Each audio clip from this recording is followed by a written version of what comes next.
So, let's dive into one of the world's most enduring conflicts, but we're going to look at it from an angle you might not have considered before. We're going to peel back the layers of all the headlines in the history to get at what one analysis calls the real engine driving nearly half a century of hostility. And to get started, I want you to imagine something. Let's flash forward to the very, very near future. The source material we're looking at tonight lays out a scenario that honestly feels like it's been ripped straight from a political thriller, but it's presented as a very real potential endgame to all of the tensions we see today. The analysis paints a pretty grim picture. A sudden, absolutely massive military operation. And its goal? To basically decapitate Iran's leadership in a single blow. It's a shocking scenario, right? One that seems like an almost impossible escalation. And that, of course, raises the crucial question. If we look beyond the news cycles of drones and proxy wars and all the diplomatic breakdowns, what is the fundamental driver of this thing? Is there a single root cause that explains why these two nations seem to be permanently locked on a collision course? Well, the source we're digging into argues that to really understand the why, we have to rewind the clock. We've got to go back to a critical decision made way back in the 1970s. And it's a decision that at first had very little to do with Iran, but it ended up completely reshaping the entire global financial system. And yeah, setting the stage for decades of conflict to come. So what is this system? What's really interesting is how it all got started. After President Nixon took the US dollar off the gold standard back in 1971, the US desperately needed a new way to guarantee global demand for its currency. And the answer they found, according to this analysis, was oil, the world's most vital commodity. And honestly, the cycle they created was brilliant.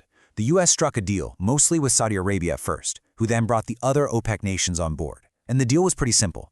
You sell your oil only in US dollars. In return, we, the US, will give you military protection and a totally safe place to invest all those profits. We're talking US Treasury bonds. Suddenly, the world's need for oil became a need for dollars. And all those profits? They flowed right back to the US, funding the very military that protected the whole arrangement. It's a perfect loop. Now, for this system to work, the US needed stable, friendly governments in the Middle East. And for years, the US-backed Shah of Iran was a key pillar holding it all up. But in 1979, everything changed. The revolution didn't just overthrow a king, it yanked a crucial piece right off the chessboard and installed a new leadership that was deeply, deeply hostile to the United States and the very order it had built. So how does this economic system suddenly escalate into the nuclear game of chess that we see playing out today? Well, the analysis we're exploring suggests that this long, tense standoff isn't just about regional security.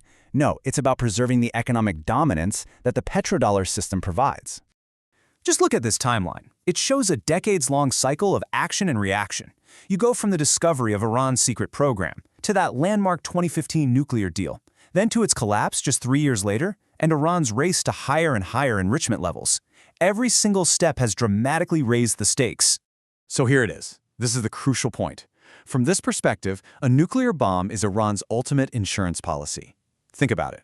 With a nuke, they could be immune to the sanctions and military threats that the US uses to enforce the petrodollar system.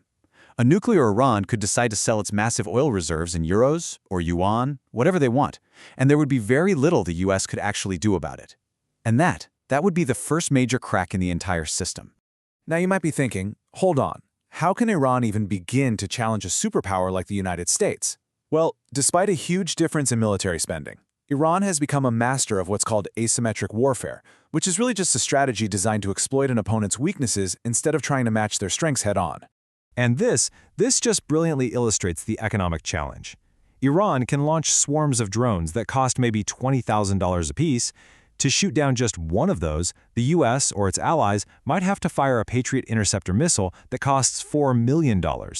It's a financial mismatch that heavily favors Iran, allowing them to bleed much more expensive defense systems dry. You just can't win that math. Iran also uses its geography to its advantage. I mean, it's a huge country, shielded by these massive mountain ranges that create a natural fortress. They've built what they call missile cities in hardened bunkers deep underground.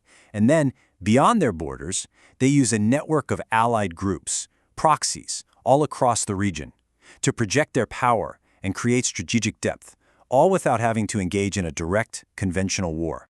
So all of this, their clever tactics, their geography, their network of proxies, it all leads to their single most powerful point of leverage over the entire global economy.